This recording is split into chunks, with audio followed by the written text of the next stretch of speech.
मोक्षं न मोक्षं बधिम्बा न चान्यं प्रणेहं वरेशादपि इदं ते वपुर्नाथ गोपालबालं यदा मे मनस्याभिरस्तं किमने इदं ते मुखाम्बोजात्यन्तनीलै मृतं कुण्डले स्निग्धरक्तैश्च गोप्या मुहुर्चुम्बितं बिम्बरक्तंधरं मे मनस्याभिरस्तमलं लक्ष्यलभे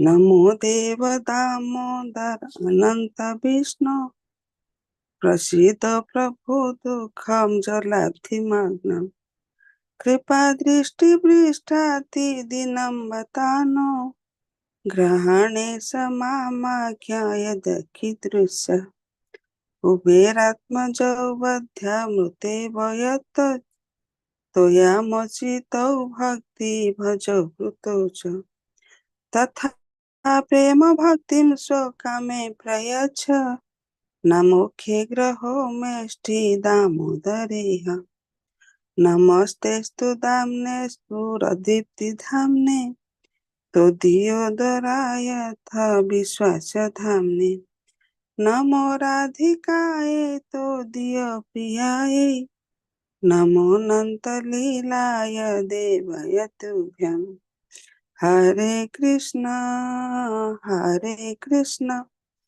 कृष्ण कृष्ण हरे हरे हरे राम राम राम हरे हरे हरे कृष्ण कृष्ण कृष्ण हरे हरे हरे राम राम राम हरे हरे हरे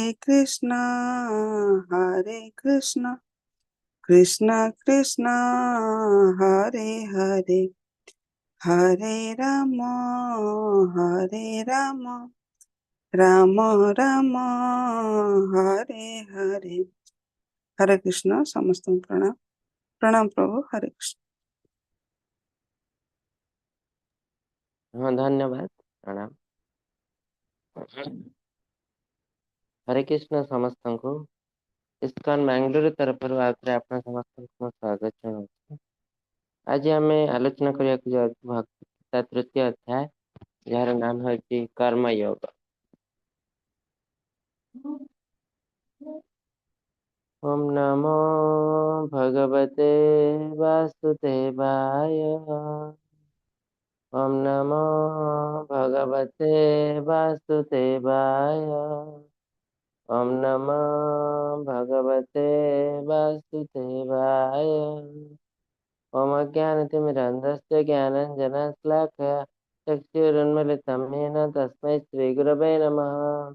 श्रीचैतन्यमनोभीष्टं स्थापितं येन भूतले स्वयं रूप कदा मह्यं ददाति स्वपदान्तिकं वन्देऽहं श्रीगुरोः श्रीयुतपदकमलं श्रीगुरुन् वैष्णवस्य श्रीरूपं साग्रजातं सहगण रघुनाथान्वितं तं सजीवं साद्वैतं सावधूतं परिजनसहितं श्रीकृष्णचैतन्यदेवं श्रीराधाकृष्णपादं सहगण ललिता श्रीविशाखान्वितं च।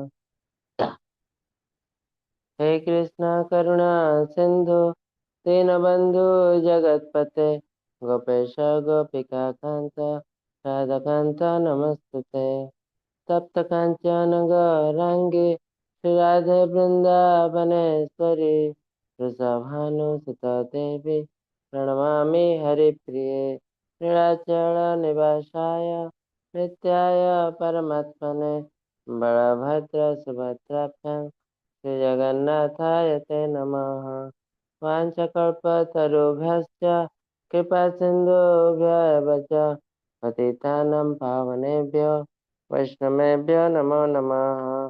नमो विष्णुपादाय कृष्णप्रस्थाय भूतले श्रीमते भक्ति वेदांत स्वामिनिति नामिने नमस्ते सारस्वते देवे गौरवाणी प्रचारिणे निर्विशेष शून्यवादे पाश्चात्य देश तारिणे जय श्री कृष्ण चैतन्य प्रभु नित्यानंद श्री अद्वैत गदाधर शिवासादि गौर भक्त वृंद हरे कृष्णा कृष्ण कृष्ण हरे हरे हरे राम राम राम हरे हरे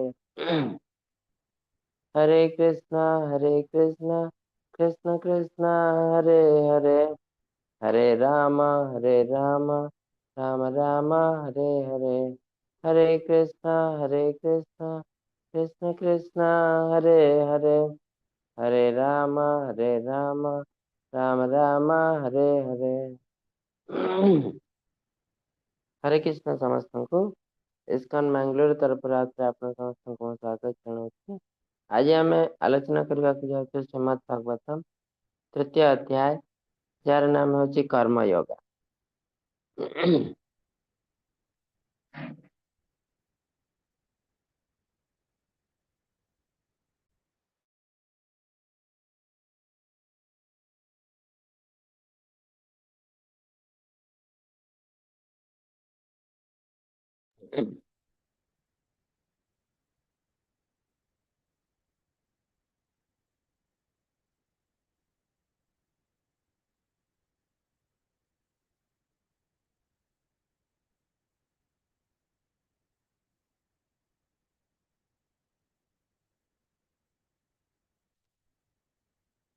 हरे कृष्ण प्रभु, ସ୍ଲାଇଡ୍ ଦେଖାଯାଉଛି।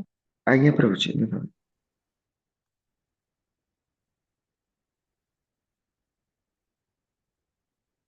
ତ ଆଜିର ଅଧ୍ୟାୟ ହେଉଛି କର୍ମଯୋଗ। ଗତକାଲି ଆମେ ପଢିଥିଲୁ ସାଂଖ୍ୟ ଯୋଗ ବିଷୟରେ, ସାଂଖ୍ୟ ଆନାଲିଟିକାଲ ଷ୍ଟଡି।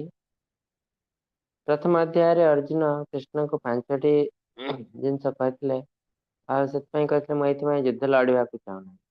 କୃଷ୍ଣ ସେ 5ଟି ଯାକ କ୍ୱେଶ୍ଚନର ଆନ୍ସର ଦେଇ ଦେଇଥିଲେ ଯେ ଏଇଥିପାଇଁ ତୁମେ ଯୁଦ୍ଧ ଲଢିବା ଉଚିତ। ତ କଣ ସେ ସବୁ ଜିନିଷ ଆମେ ଦେଖିବୁ, ଜଷ୍ଟ ଗୋଟେ ରିକାପ।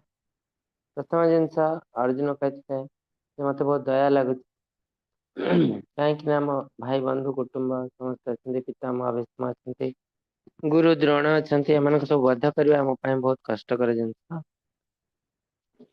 କୃଷ୍ଣ କହିଥିଲେ ଆମେ ସମସ୍ତେ କେହି ଶରୀର ନୁହନ୍ତି, ତୁମେ ଶରୀରକୁ ସମସ୍ତଙ୍କୁ ଶରୀର ହିସାବରେ ଆଇଡେଣ୍ଟିଫାଇ କରୁଛ, ଆମେ ସବୁ ହେଲୁ ଆତ୍ମା। ଆଉ ତୁମେ ବଧ ନ କଲେ ବି ସେମାନେ ମୃତ୍ୟୁବରଣ କରିବେ, କାହିଁକି ନା ଶରୀର ସବୁବେଳେ ମରଣଶୀଳ, ଆତ୍ମା କେବେ ମୃତ୍ୟୁ ହୁଏ ନାହିଁ। ତୁମେ ଚେଷ୍ଟା କଲେ ବି ଆତ୍ମାକୁ ହତ୍ୟା କରିପାରିବ ନାହିଁ। ଯଦି ତୁମେ କହୁଛ ମୁଁ ଭୀଷ୍ମକୁ ହତ୍ୟା କରିବି, ଭୀଷ୍ମ ଦେବଙ୍କୁ, ତ ଭୀଷ୍ମ ଦେବ ତ ଜଣେ ଗୋଟେ ଆତ୍ମା, ତେଣୁ ତାଙ୍କୁ କେବେ ବଧ କରିହେବ ନାହିଁ। କିନ୍ତୁ ତାଙ୍କ ଶରୀରକୁ ତୁମେ ବଧ କରିବ ବୋଲି ଭୟ କରୁଛ, ବଧ ନ କଲେ ବି ସେ ମୃତ୍ୟୁବରଣ କରିବେ, କାହିଁକି ନା କେହି ଏଠି ଅମର ନୁହନ୍ତି, ଯିଏ ଜନ୍ମ ହେଇଛି ତାକୁ ମୃତ୍ୟୁବରଣ କରିବାକୁ ପଡିବ, ତା ଶରୀର ନଷ୍ଟ ହବ। ତାପରେ ସେକେଣ୍ଡରେ ଅର୍ଜୁନ କହିଛନ୍ତି ନୋ ଏନ୍ଜୟମେଣ୍ଟ, ଯେ କୌଣସି ଖୁସି ନାହିଁ। ତ କୃଷ୍ଣ କହିଲେ ମୁଁ ତ ଏଠି ଖୁସି ହିଁ ଖୁସି ଦେଖୁଛି, ଯେ ତୁମେ ଯୁଦ୍ଧରେ ମୃତ୍ୟୁବରଣ କର, କ୍ଷତ୍ରିୟ ହିସାବରେ ତୁମକୁ ସ୍ୱର୍ଗ ଲାଭ ହବ, ତୁମେ ସ୍ୱର୍ଗ ଲାଭ କରିବ। ଯଦି ତୁମେ ଯୁଦ୍ଧ ଜିତିଯାଅ, ତୁମେ ପାଣ୍ଡବ ମାନେ ରାଜ୍ୟ ଭୋଗ କରିବ। ତେଣୁ ଏଠି ଖୁସି ହିଁ ଖୁସି ମୁଁ ଦେଖୁଛି, ତୁମେ କେମିତି କହୁଛ ଖୁସି ନାହିଁ। ତାପରେ ଅର୍ଜୁନ କହିଲେ ଏଠି ବହୁତ ପାପ ହେଇଯିବ, କାହିଁକିନା ଏଠି ବହୁତ ଲୋକ ଅଛନ୍ତି, କିଏ ବ୍ରାହ୍ମଣ ଅଛନ୍ତି, ଆଉ ଘରର ମୁଖିଆ ମାନେ ମୃତ୍ୟୁବରଣ କରିବେ। ଶ୍ରୀକୃଷ୍ଣ 2ଟା ଜିନିଷ ଦେଲେ, କହିଲେ ଭକ୍ତି ସେବା, ଭଗବାନଙ୍କ ପାଇଁ ଯୋଉ ଜିନିଷ କରାଯାଏ ସେଥିରେ ପାପ ପୁଣ୍ୟର ସ୍ଥାନ ନାହିଁ, ପଦ୍ମପତ୍ର ଯେମିତି ଜଳ ସ୍ପର୍ଶ କରେ ନାହିଁ। ଆଉ କର୍ତ୍ତବ୍ୟ ପାଇଁ ଯୋଉ କାର୍ଯ୍ୟ କରାଯାଏ ସେଥିରେ ମଧ୍ୟ ପାପ ପୁଣ୍ୟ ଲାଗେ ନାହିଁ। ଯେମିତି ଜଣେ ସୋଲଜର ଯଦି ଗୋଟେ ଟେରରିଷ୍ଟ ଆତତାୟୀକୁ ବଧ କରେ, ସେ ଯେତେ ଆତତାୟୀଙ୍କୁ ବଧ କରେ ସେତେ ଗୋଲ୍ଡ ମେଡାଲ ମିଳେ ତାକୁ, ସେତେ ମେଡାଲ ମିଳେ ତାକୁ। ଆଉ ସେଇ ମୁହୂର୍ତ୍ତରେ ସେ ଯଦି ତାକୁ ଛାଡି ଦିଏ ଆତତାୟୀକୁ, ତାହେଲେ ତାକୁ ଦଣ୍ଡ ମିଳେ। ତ ଏଠି ହିଂସାର ଡେଫିନେସନ ପୁରା ଅଲଗା ହେଇଯାଉଛି। ଆତତାୟୀକୁ ବଧ କରିବାଟା ହେଲା ଅହିଂସା, ତାକୁ ଛାଡ଼ିଦେବାଟା ହେଲା ହିଂସା। କାହିଁକି ନା ଆଦିତ୍ୟକୁ ଯଦି ସେ ଛାଡ଼ିଦେଲା, ସେ କାଲି ବମ୍ ପକେଇକି 100 ଲୋକଙ୍କୁ ମାରିଦବ। ତ ଏଇ ଯୋଉ 100 ଲୋକର ମୃତ୍ୟୁ ହେଲେ ତାର ଭାଗିଦାର ଏଇ ଲୋକ ହବ, ଯାହାର କର୍ତ୍ତବ୍ୟ ଥିଲା ଆତତାୟୀକୁ ବଧ କରିବା। ତେଣୁ ଶାସ୍ତ୍ର ହିସାବରେ 6 ଟାଇପର ଏଗ୍ରେସର ଅଛନ୍ତି। ଏଗ୍ରେସର ମାନେ ଆତତାୟୀ ତାକୁ। ସେ ଆତତାୟୀ ମାନଙ୍କୁ ଯଦି କିଏ ବଧ କରିଦିଏ, ତାହେଲେ ତାଙ୍କର କୌଣସି ପାପ ଲାଗେ ନାହିଁ। ଆମେ ଧୀରେ ଧୀରେ ସେ ଜିନିଷ ଜାଣିବା। ତା ଭିତରୁ ଗୋଟେ ଆତତାୟୀ ହେଲା ଯିଏ ଅନ୍ୟର ସମ୍ପତ୍ତି ଲୁଟ୍ କରିନେଇଥାଏ, ଯିଏ ଅନ୍ୟର ସ୍ତ୍ରୀକୁ ଚୋରି କରିନେଇଥାଏ। ଯେମିତି ରାବଣ ସୀତାଙ୍କୁ ଚୋରି କରିନେଲା, ରାମ ଯାଇ ତାଙ୍କୁ ବଧ କଲେ। ସେ ଡାଇରେକ୍ଟଲି ତାକୁ ବଧ କରିଦେଇଥାନ୍ତେ ଯୁଦ୍ଧ ନ କରି ମଧ୍ୟ, ତାହେଲେ ବି ତାଙ୍କର କୌଣସି ପାପ ହେଇନଥାନ୍ତା। କାହିଁକି ନା ସେ ହେଲେ ଏଗ୍ରେସର, ଆତତାୟୀ। ଯେ ଜଣେ ଆପଣଙ୍କୁ ମାରିବାକୁ ଆସିଛି, ନିଆଁ ଲଗେଇ ଦେଇ ମାରିବାକୁ ଚେଷ୍ଟା କରୁଛି। ଯେମିତି ଦୁର୍ଯ୍ୟୋଧନ ଚେଷ୍ଟା କରିଥିଲା ପାଣ୍ଡବ ମାନଙ୍କୁ ଯୋଉ ଗୃହରେ ମୃତ୍ୟୁ ଦଣ୍ଡ ଦେବାକୁ। ତ ସେମାନେ ଯଦି ଆସି ତାକୁ ଡାଇରେକ୍ଟଲି ବଧ ବି କରିଦେଇଥାନ୍ତେ, ତାହେଲେ କୌଣସି ପାପ ଲାଗିନଥାନ୍ତା। କାହିଁକି ନା ସେ ଆଗ୍ରେସରର କାର୍ଯ୍ୟ। ଧାରୁଆ ଅସ୍ତ୍ରରେ ଜଣକୁ ମାରିବାକୁ ଯାଉଛି, ସେ ବି ଆତତାୟୀ। ତ ଆତତାୟୀକୁ ବଧ କଲେ କୌଣସି ପାପ ଲାଗିନାହିଁ ବୋଲି ଶାସ୍ତ୍ର କହୁଛି। ତାପରେ କହିଲେ ଯେ ପରିବାର ନଷ୍ଟ ହେଇଯିବ, କାହିଁକି ନା ପରିବାର ସମସ୍ତ ବୟୋଜ୍ୟେଷ୍ଠ ଲୋକ, ଯେଉଁମାନେ ପରିବାରକୁ ଧର୍ମ ରାସ୍ତାରେ ଅଗ୍ରସର କରିନେବା ପାଇଁ ସାହାଯ୍ୟ କରନ୍ତି, ସେମାନେ ସବୁ ମୃତ୍ୟୁବରଣ କରିବେ। ଘରେ ସ୍ତ୍ରୀ ଲୋକ ଆଉ ଛୋଟ ପିଲାଙ୍କୁ ଆଧ୍ୟାତ୍ମିକତାରେ ଅଗ୍ରସର ହେବା ପାଇଁ କେହି ଆଉ ପରାମର୍ଶ ଦେଇପାରିବେ ନାହିଁ। ତେଣୁ ସେମାନେ ଭୁଲ ରାସ୍ତାରେ ଯିବେ। ସ୍ତ୍ରୀ ଲୋକମାନେ କଳୁଷିତ ହେଇଯିବେ, ସେମାନେ ବର୍ଣ୍ଣ ସଂକର ଜାତ ହବ। ପିଲାମାନେ କୋଉ ଧର୍ମରେ ନଥିବେ, ଗୋଟେ ଧର୍ମରେ ଜନ୍ମ ହେଇଛନ୍ତି, ଆଉ ଗୋଟେ ଧର୍ମ ପାଳୁଥିବେ, ବା ସେମାନେ ଧୀରେ ଧୀରେ ଧର୍ମକୁ ଭୁଲିଯିବେ। ସେ ଧର୍ମ ସବୁ ଅନ୍ଧବିଶ୍ୱାସ, ଯୋଉଟାକି ଆଜିକାଲି ଜିନିଷ ଦୁନିଆରେ ହଉଛି। ଆମେ ଜନ୍ମ ହେଇଛୁ ତ ଇଣ୍ଡିଆରେ, ଆମେ ଫଲୋ କରୁଛୁ ୱେଷ୍ଟର୍ଣ୍ଣ କଲଚର, ତ ଆମେ ବି ହେଇଛୁ ବର୍ଣ୍ଣ ସଂକର। ତ ଅଧିକାଂଶ ବର୍ଣ୍ଣ ସଂକର ଲୋକମାନେ ପଚାରିବେ ଧର୍ମକୁ, ସେମାନେ କହିବେ ଧର୍ମ ହେଲା ଅନ୍ଧବିଶ୍ୱାସ। ତ ଯଦି ଧର୍ମକୁ ଅନ୍ଧବିଶ୍ୱାସ ମାନେ ଭାବିଲେ, ତାହେଲେ ସେମାନେ କୌଣସି ନୀତି ନିୟମ ପାଳନ କରିବେ ନାହିଁ। ଆମର ଯେତିକି ପୂର୍ବପୁରୁଷ ସବୁ ନର୍କଗାମୀ ହେବେ। ମାନେ ଗୋଟେ ଲୋକ ପାଇଁ ସାରା ବଂଶ ନର୍କଗାମୀ ହବ, ବହୁତ କଷ୍ଟ ପାଇବେ। ସିଏ ତ ନର୍କ ଯିବ ଡେଫିନେଟଲି, କାହିଁକି ନା ଭଗବାନ କହିଛନ୍ତି ଯିଏ ଧର୍ମକୁ ମାନେ ନାହିଁ, ଅପ୍ରାପ୍ୟମଂ ନିବର୍ତ୍ତନ୍ତେ ମୃତ୍ୟୁ ସଂସାର ବର୍ତ୍ତନ୍ତି। ଅଶ୍ରଦ୍ଧା ଧ୍ୟାନ ପୁରୁଷ ଧର୍ମସ୍ୟ ପରନ୍ତପ ଅପ୍ରାପ୍ୟମଂ ନିବର୍ତ୍ତନ୍ତେ ମୃତ୍ୟୁ ସଂସାର ବର୍ତ୍ତନ୍ତି।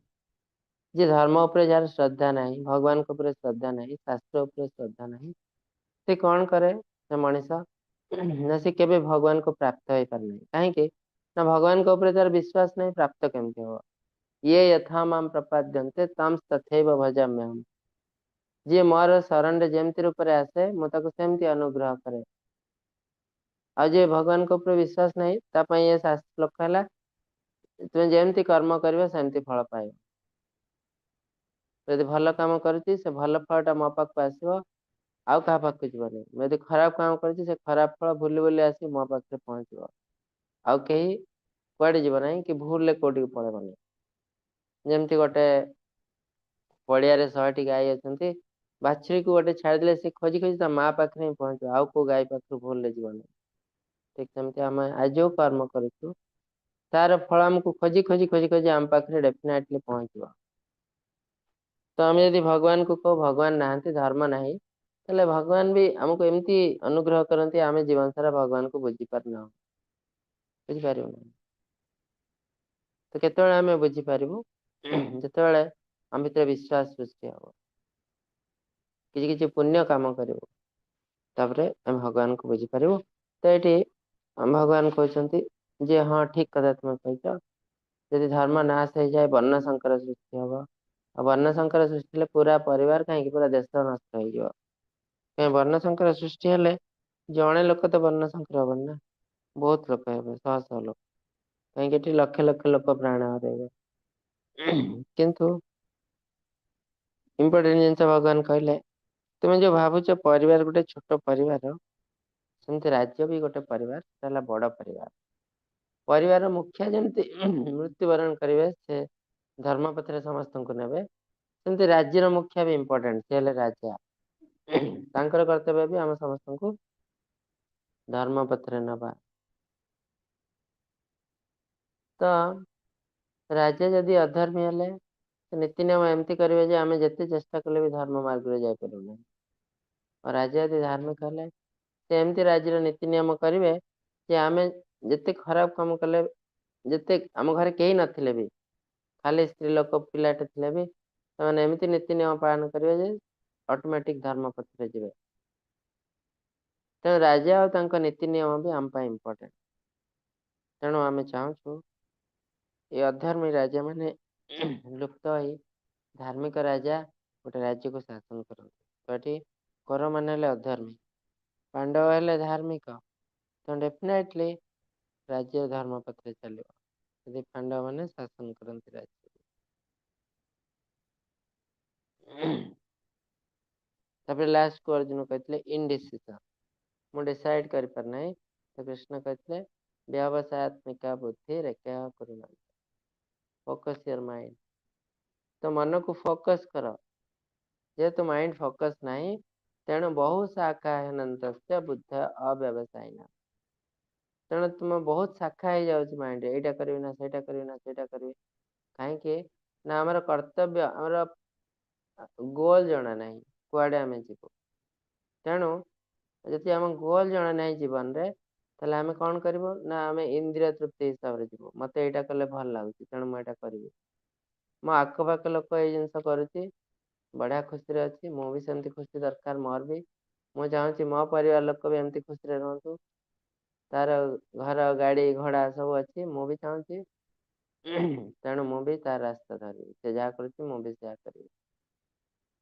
तो सब जिन आसे इंद्रिय तृप्ति हिसाब से आम कौन सी जिन इंद्रिय तृप्ति देखु पर मुहूर्त आमको सेटा कष्ट आसे यही संस्पर्श जा भोगा दुख नय बते अद्यंतवंत कौंतेय नतेषु रमते बुद्धा बुद्धिमान लोक मैंने केबे इंद्रिय तृप्ति पछरे पड़ती ना जो आम कौन सी जिनस इंद्रिय तृप्ति देखु एटा पर मुहूर्त आमको कष्ट नहीं आसे।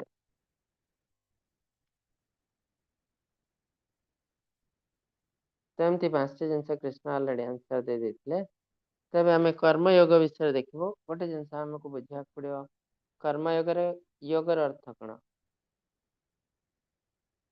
तो योगर अर्थ है जॉइन करवा योग वियोग मैथमेटिक्स तो क्या सहित जॉइन करवा ना आम निज को भगवान सहित जॉइन करवा आत्मा को परमात्मा सहित जॉइन करवा को योग कहते।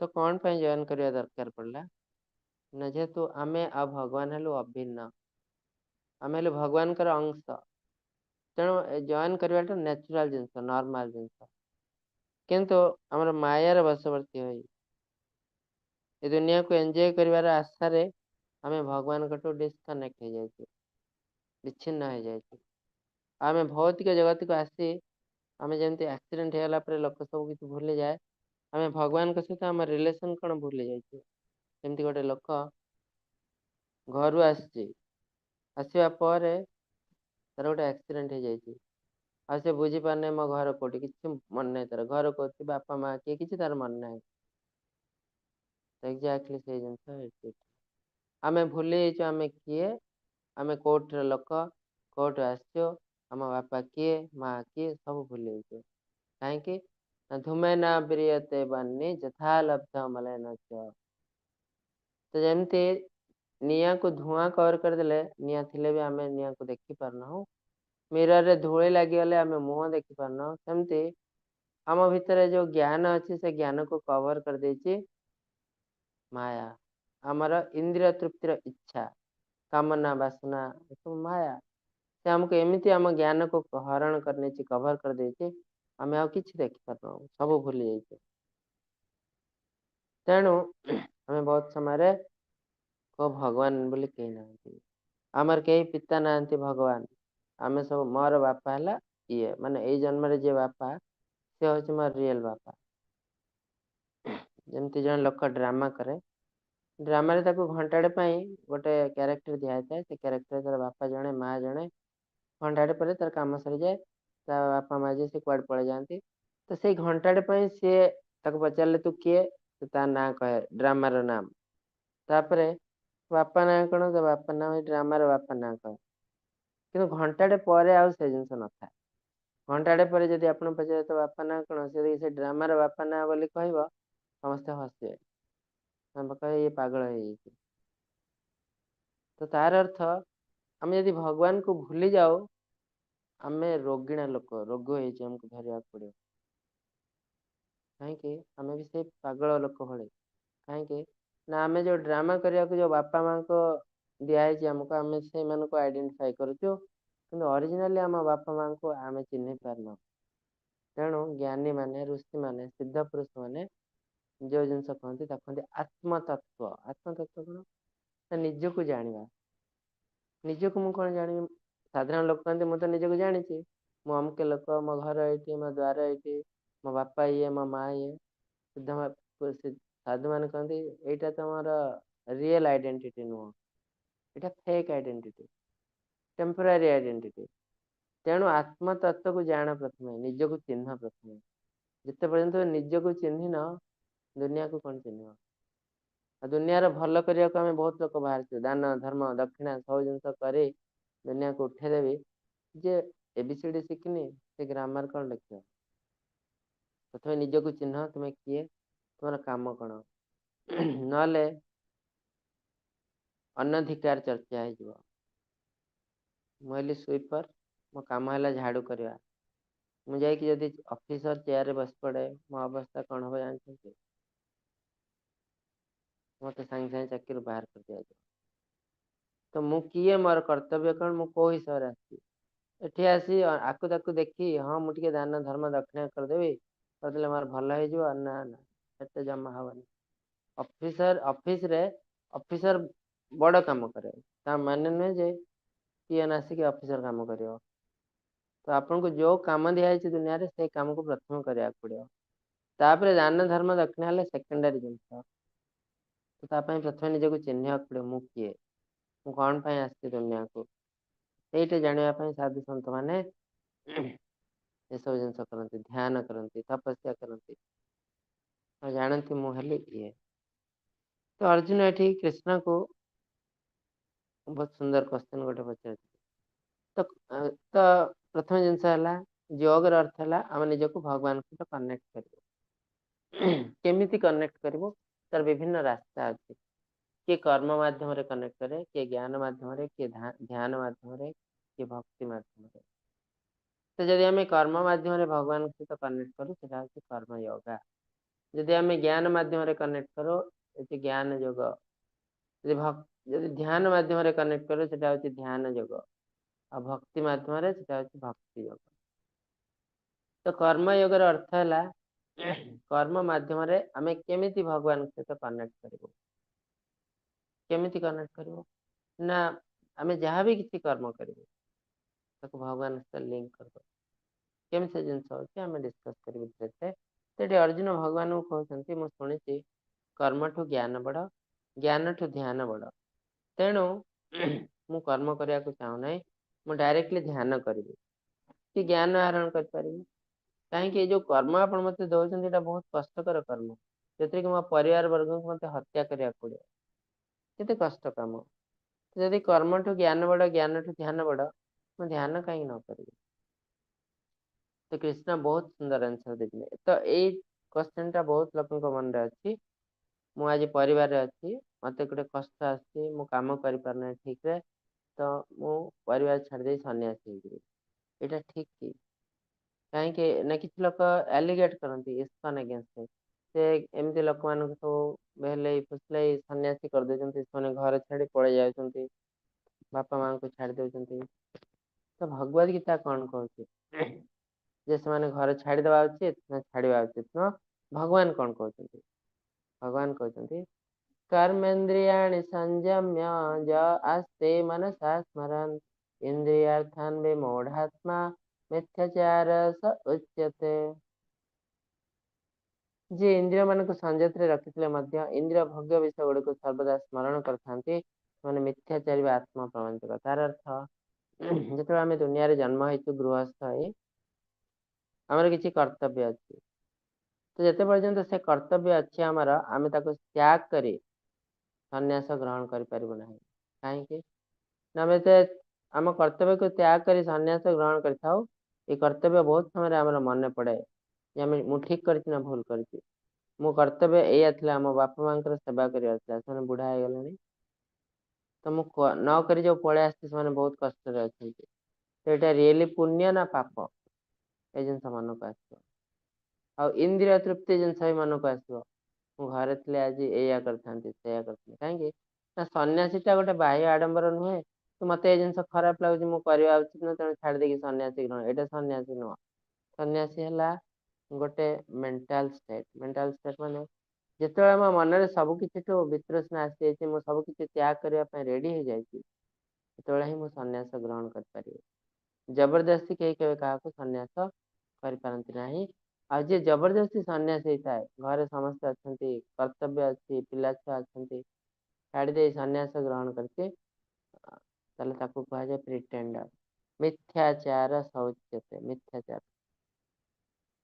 ତ ସେ ବହୁତ ପାପ କରୁଛି। ତାର ଅର୍ଥ ଯେତେ ପର୍ଯ୍ୟନ୍ତ ଆମ ଦୁନିଆରେ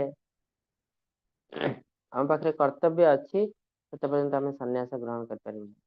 ଯେତେବେଳେ ଆମର କର୍ତ୍ତବ୍ୟ ସରିଯାଉଛି, ଅର୍ଥ ବାପା ମାଙ୍କର ମୃତ୍ୟୁ ହେଇଯାଉଛି, ଆଉ କାହା ପ୍ରତି ଆମର କର୍ତ୍ତବ୍ୟ ନାହିଁ, ତ ଆମେ ସନ୍ନ୍ୟାସ ଗ୍ରହଣ କରିପାରିବୁ। ସ୍ତ୍ରୀ ପିଲା ବଡ ହେଇଗଲାଣି, ଚାକିରି କଲାଣି, ସ୍ତ୍ରୀ ତା ପାଖରେ ରହିଯିବ ଆରାମରେ, ମୋର ଆଉ କିଛି କାର୍ଯ୍ୟ ନାହିଁ, ମୁଁ ଆରାମରେ ଗ୍ରହଣ କରିପାରିବି। କିନ୍ତୁ ଆଜିକାଲି ଦୁନିଆରେ ଆମେ କର୍ତ୍ତବ୍ୟକୁ ଏକ୍ସଟ୍ରା ଅର୍ଡିନାରୀ କର୍ତ୍ତବ୍ୟ କରିଦଉଛୁ। ତା ଅର୍ଥ କଣ? ମୋର କର୍ତ୍ତବ୍ୟ ହେଲା ବାପା ମାଙ୍କ ସେବା କରିବା, ମୋ ପିଲାଟା ଯେତେ ପର୍ଯ୍ୟନ୍ତ ତା ମୁଣ୍ଡକୁ ହାତ ପାଇଯାଇଛି, ଗୋଟେ ଚାକିରି ବାକିରି କରି ସେତିକି ପର୍ଯ୍ୟନ୍ତ ମୋର କାମ, ତାପରେ ସିଏ ବୁଝିବ ତା କଥା। କିନ୍ତୁ ଆମେ କଣ କରୁଛୁ, ପିଲାଟା ଚାକିରି କଲା, ତାପରେ ସେ ବାହା ହବ, ଠିକ ଅଛି, ତା ଘର ସଂସାର କରିବ, ତାର ପିଲା ହବ, ତା ପିଲାକୁ ବି ଆମେ ବୁଝିବୁ, ସିଏ ବି ବାହା ହବ, ତା କଥା ବି ଆମେ ବୁଝିବୁ। ତ ତାର ଅର୍ଥ ଆମକୁ 60 ବର୍ଷ ପରେ ରିଟାୟାର୍ଡ କରି ଦିଆଯାଉଛି କଣ ପାଇଁ ନା ଏଇ ଯୋଉ ଭୌତିକ କାମ କରି ତାକୁ ବନ୍ଦ କରିକି ଆଧ୍ୟାତ୍ମିକ କାର୍ଯ୍ୟ କରିବା। ନହେଲେ 60 ବର୍ଷରେ ତ ଲୋକ ବହୁତ କିଛି କାମ କରିପାରନ୍ତି, 70-80 ବର୍ଷ ପର୍ଯ୍ୟନ୍ତ ବି ଲୋକ କାମ କରିପାରିବେ। ରିଟାୟାର୍ଡ କାହିଁ କରିଦିଆଯାଉଛି? କାହିଁକି ନା ସେ ଆଉ ଆମର ଜରୁରୀ ନୁହଁ, ଅନ୍ୟ ଲୋକମାନେ ବି କାମ କରିବା ଉଚିତ। ଯଦି ବୁଢା ଲୋକ ଗୋଟେ 80 ବର୍ଷ ପର୍ଯ୍ୟନ୍ତ କାମ କଲା, ବହୁତ ୟଙ୍ଗ ଲୋକମାନେ କାମ ପାଇବେନି, ବୁଝିଲେ ତ, ଯୋଉଟା କି ଆଜିକାଲି ହଉଛି। 60 ବର୍ଷ ପରେ ବହୁତ ୟଙ୍ଗ ଲୋକ ଅଛନ୍ତି, ଟ୍ୟାଲେଣ୍ଟେଡ ଲୋକ, ଏଲିଜିବଲ ଲୋକ, ତାଙ୍କୁ ନ ନେଇ 60 ବର୍ଷ ରିଟାୟାର୍ଡ ହେଲା ପରେ ତାଙ୍କୁ ଆଉ ଥରେ ଚାକିରି ଦିଆହଉଛି। ତ ଜଣେ ଲୋକ ପାଇଁ 5 ଜଣ ଫ୍ରେଶର ଚାକିରି ପାଉନାହାନ୍ତି। ତ ସେଥିପାଇଁ ଆମେ ଦୁନିଆରେ ବହୁତ ଖରାପ ଜିନିଷ କରୁଛୁ। ଯଦି ରିଟାୟାରମେଣ୍ଟ ପରେ ଆମେ କଣ କରୁଛୁ, ଆଉ ଗୋଟେ ଅଫିସ ଜଏନ କରୁଛୁ, ପୁଣି ସେଠୁ ରିଟାୟାର ଆଉ ଗୋଟେ ଅଫିସ ଜଏନ କରୁଛୁ। ତ ଆମେ ଯେହେତୁ ଆମର ଏକ୍ସପିରିଏନ୍ସ ଅଛି, 60 ବର୍ଷ ତ ଲୋକମାନେ ଆମକୁ ନେଇଯିବେ, କିନ୍ତୁ ତାର ଅସୁବିଧା କଣ, କିଛି ୟଙ୍ଗ ଜେନେରେସନ ଚାକିରି ପାଇବେନି। ଆଉ ଆର ଦରମା ଯେତିକି ଥିବ, 5ଟା ୟଙ୍ଗ ଜେନେରେସନ ର ଦରମା ସେତିକି। ତ ସେମାନେ ଦେଖେଇବେ ଯେ ଏମାନେ ଫ୍ରେଶର, କିଛି ଜାଣିନାହାନ୍ତି, ତେଣୁ ଆମେ ତାଙ୍କୁ ନଉନୁ, ଏମାନେ ଏକ୍ସପିରିଏନ୍ସ ଲୋକ ନଉଛୁ। ଫ୍ରେଶର୍ସ ମାନେ ଆଜି ଅଛନ୍ତି, ତାଙ୍କୁ ଶିଖିବାକୁ ବହୁତ କମ ସମୟ ଦରକାର, ୟଙ୍ଗ ଲୋକ କେତେ ଦିନ ଦରକାର, ହାର୍ଡଲି 1 ମାସ ଭିତରେ ସବୁ ଜିନିଷ ଶିଖିଯିବେ ସେମାନେ। କିନ୍ତୁ ଆମେ ସେଇଆ କରୁନୁ, ଏଇଟା ଭୁଲ ଜିନିଷ। ଆଉ ଯିଏ କରୁଛି ବି ଚାକିରି ତା ପାଇଁ ବି ଭୁଲ। କାହିଁକି ନା ତାର କାମ ଏବେ ଆଉଥରେ ଅଫିସରେ ଜଏନ କରିବା ନୁହଁ, କି ଆଉଥରେ ପରିବାର ଯାଇକି ପିଲା ଛୁଆ ବାପା ତା ପୁଅ ତା ପୁଅ ତା ପୁଅର କେୟାର ନବା, ମଲା ପର୍ଯ୍ୟନ୍ତ ପରିବାର ଯତ୍ନ ନବା, ଏଇଟା ତାର କର୍ତ୍ତବ୍ୟ ନୁହଁ। ସେଥିପାଇଁ ଆଗ କାଳରେ ବହୁତ ବଡ ବଡ ରାଜା ଥିଲେ, ଗୋଟେ ସମାଜରେ ଏ ଦୁନିଆକୁ ରାଜ୍ୟକୁ ପିତା ପୁତ୍ର ମାନଙ୍କୁ ପ୍ରଦାନ କରି ସେମାନେ ସନ୍ନ୍ୟାସ ଗ୍ରହଣ କରିଥିଲେ। କାହିଁକି? ଆମର ଅଲଟିମେଟ ରାସ୍ତା ହେଲା ସେଇଟା, ଆମେ ସମସ୍ତଙ୍କୁ ସେଇ ମାର୍ଗରେ ଯିବାକୁ ପଡିବ। କେହି ଏ ଦୁନିଆକୁ ଆସିନି ଏନ୍ଜୟ କରିବାକୁ, ଆମେ ଏନ୍ଜୟ କରିବା ବାହାନାରେ ନର୍କଗାମୀ ହଉଛୁ। ତେଣୁ ଅଲଟିମେଟଲି ଯଦି ଆମେ ଆମ କର୍ତ୍ତବ୍ୟ ନ କରୁ, ସେଥିପାଇଁ କୁହାଯାଇଛି ଆମର ଧର୍ମକୁ କୁହାଯାଏ ବର୍ଣ୍ଣାଶ୍ରମ ଧର୍ମ। ବର୍ଣ୍ଣ 4 ବର୍ଣ୍ଣ ଆଉ 4 ଆଶ୍ରମ ଅଛି। चारि वर्ण कण ना चतुर्वर्ण ब्राह्मण क्षत्रिय वैश्य शूद्र। तो सोसाइटी को डिविजन कराई चारि भाग रे। किसी लोक इंटेलेक्चुअल क्लास ब्राह्मण भगवान को सेवा करेंगे, किसी लोक क्षत्रिय प्रोटेक्शन देवे, आम देश को प्रोटेक्शन देवे, राज्य को प्रोटेक्शन देवे। वैश्य खाद्य जगेबे, आमको गोपालन करेंगे, चाषबास करेंगे, बिजनेस करेंगे, आमको खाद्य जगेबे। खाद्य जगेबार कार्य होची वैश्यंकर। आ शूद्र है सर्विस करेंगे, समस्त सेवा देवे। तो ये जो चारि प्रकार लोक रहिले एटा दुनिया रे चारि भाग 25 25% 25% सब रहा दरकार समान एक रहिले दुनिया पूरा खुशी रे रहबो। किंतु आजिकल दुनिया रे कौन होची 90% लोक कहले शूद्र कहीं जहाँ पचारे तू कौन करती ना सर्विस करती कौन ना गवर्नमेंट सर्विस सर्विस होता हो प्राइवेट सर्विस होता हो किसी ना किसी गोटे सर्विस करती। तो जिते जन सर्विस कर सब हेले शूद्र। तो दुनिया रे 90% लोक हेले शूद्र। क्षत्रिय राजा धरण लोक बहुत कम कहीं ना। आ व्यवसायी जो मैंने अच्छा वैश्य से भी रियल व्यवसाय नुहति। व्यवसाय रियल व्यवसाय किए ना जी पीढ़ी पीढ़ी व्यवसाय कर आजिकल व्यवसाय मैंने कौन कर ना यही जिनस भल आज मार्केट रे रेट बढ़ुची मुझे से बिजनेस करेंगे तो मार्केट डाउन हो छाड़देवी आउ गोटे बिजनेस करेंगे तो सेटा को रियल बिजनेसमैन कहते हैं।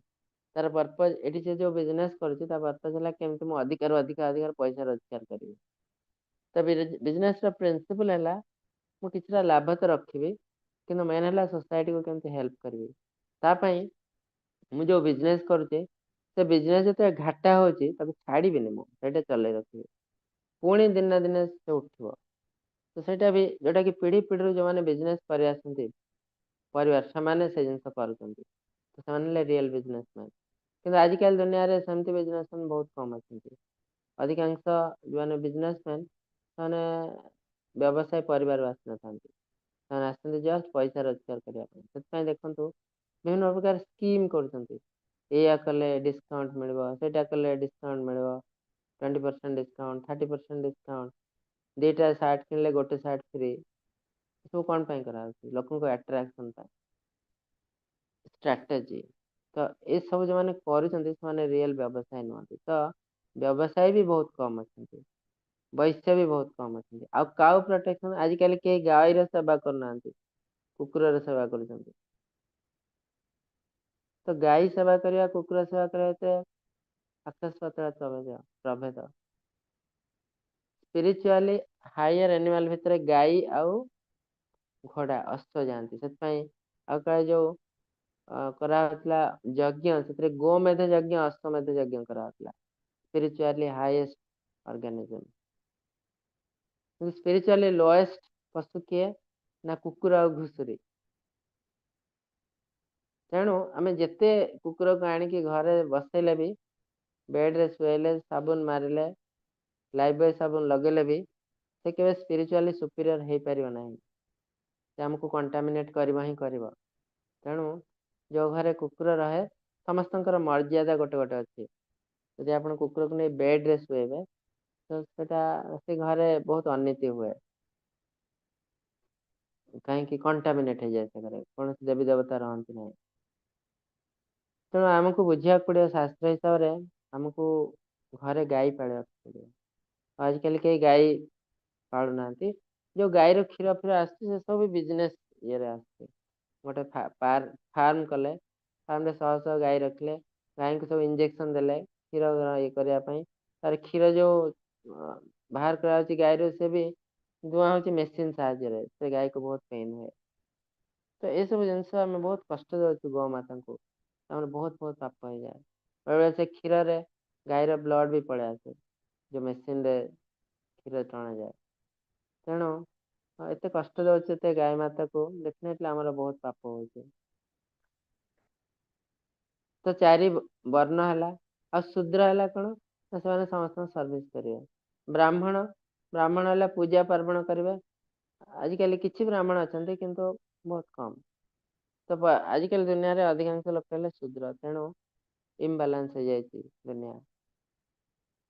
ठीक सेमती चारि आश्रम कौन ना ब्रह्मचारी गृहस्थ बाणप्रस्थ सन्यास एमाने भी समस्त रहा दरकार।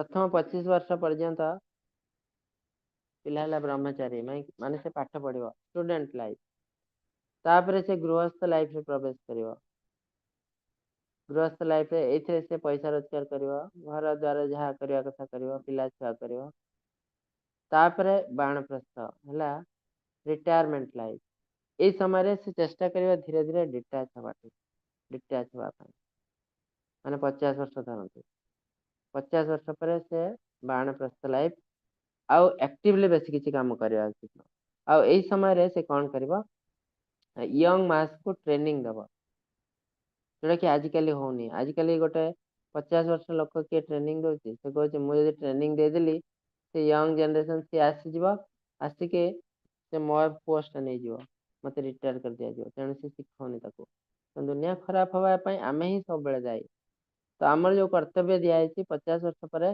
मु लोक पिला शिखेबी कार्य तापर मु 60 वर्ष मत रिटायर करदे तेज से सब कार्य कर मु कौन कर 50 वर्ष मु लुचे लुचे सब कार्य कर एक्सपीरियंस कर यंग लोक शिखौनी 60 वर्ष तुम रिटायर्ड हो ऑफिस लोक देखुची यंग लोक मैंने किसी करना किसी शिक्षा भी है तो बाध्य से कौन कर जो बुढ़ा मैंने रिटायर्ड हो बाध्य से ऑफिस रखा आउ थे बहुत खराब जिनस तो आम यहाँ भी गोटे टाइप करप्शन सोसाइटी आम सोसाइटी को कलुषित कर दौ तार फल भी आमको मिल कहीं जो जिनस कराई आपको भी पाप भी गणा जाए भी आमको नर्कगामी हवा पड़ो तो बाणप्रस्थ नेक्स्ट स्टेज है सन्यास सन्यास अर्थ नुहे आम घर द्वार त्याग कर बण को पलैबू आजकल तो बण ना जीव कड़े सन्यास अर्थ है से घरे रही आम सन्यास हो पार सब जिन सब डिटाच हो कौन जिन बुझुनि घरे कहीं ना आम पुओ थी अन्य मैंने थे बुझापी आमको बुझा किसी दरकार नहीं जबरदस्ती आम बुझे तेणु प्रत्येक लोक लाइफ रे बाणप्रस्थ आसो सन्यास आस एमती नुह मो गोटे बड़ अफिसर मु मरला पर्यंत कम करी मु गोटे बड़ इंजीनियर मु मरला पर्यंत बड़ बड़ कम कर ना किसी दरकार नहीं तुम्हें कम न कले बहुत लोग अच्छा कम करने भावनी जे मु बहुत एक्सपर्ट आउ दुनिया रे कहीं ना मु सब बड़ एक्सपर्ट जोटा किसी लोग भावती सेमती किसी ना दुनिया रे समस्ते सब कम कर तो ये दुनिया जो कलुषित हो जाए आमर कंट्रीब्यूशन बहुत किसी अच्छे प्रत्येक स्टेज आम किसी ना किसी खराब कम करुचे भगवान कहते आमको स्टेज चेंज करने पड़ो गोटे जगह पानी जदि ठिया रहे पानी दूषित हो पोक माछी सब जमा हे ठीक आम यदि गृहस्थ हो गलु जीवन सारा मरला पर्यंत गृहस्थ हेलो आम से पोक माछी पानी भली हो दूषित हो आम तो दूषित हबू सारा परिवेश को भी दूषित करदेव तो पानीटा सब बहवा दरकार देले से विशुद्ध रमती नदीर पानी तो तार अर्थ आम भी प्रत्येक स्टेज रे आम स्टेज को चेंज करवा दरकार गृहस्थ पर बाणप्रस्थ पर सन्यास तापर ता पुओ गृहस्थ ता पुओ भी बाणप्रस्थ हम सन्यास हम ता पुओ एमती गोटे पानीटा बहवा दरकार आ जड़े जदि स्टक हो रहीगला ता पुओ कौन कर ता पुओ कौन कर तो ये तो गृहस्थ ही अधिका हो जब गृहस्थ अधिका हो भितर फाइटिंग हम समस्त भितर बाप पुओ झी माने को जगह देखिए बाप पुओ ना केस कर पुओ बाप ना कर स्वामी स्त्री ना केस कहीं ना ये पोक माछी होती पानी रे तो आम दुनिया नीति नियम किसी पालन करना तो ये कहुचे तेणु आम कर्तव्य को त्याग सरला आम सन्यास ग्रहण कर ना आम इंद्रिय तृप्ति पड़ज आमको मिथ्याचारी बोले कह कर्म केते इम्पोर्टेंट ये श्लोक आम जानबू कर्म को त्याग करने आगर 100 थर भाव दरकार रियली मुझे कौन कर्म त्याग करने एलिजिबल मोर एलिजिबिलिटी अच्छी कि कर्म को त्याग करने कहीं कर्म सब लोएस्ट जिनस मु बहुत बढ़िया कम कर भाव मु सब हाएस्ट लोक ना कर्म सब लोएस्ट तापर ज्ञान तापर ध्यान तापर भक्ति भक्ति सब ऊपर तो कर्म मुझे करुच्ची मु कर्म त्याग कर जो सन्यासी हेबी एलिजिबिलिटी दरकार मोर से एलिजिबिलिटी अच्छी कि ତ ଏଠି ହରେ କୃଷ୍ଣ ପ୍ରଭୁଜୀ ଶ୍ଲୋକ ପଢିଦେବେ ଟିକେ।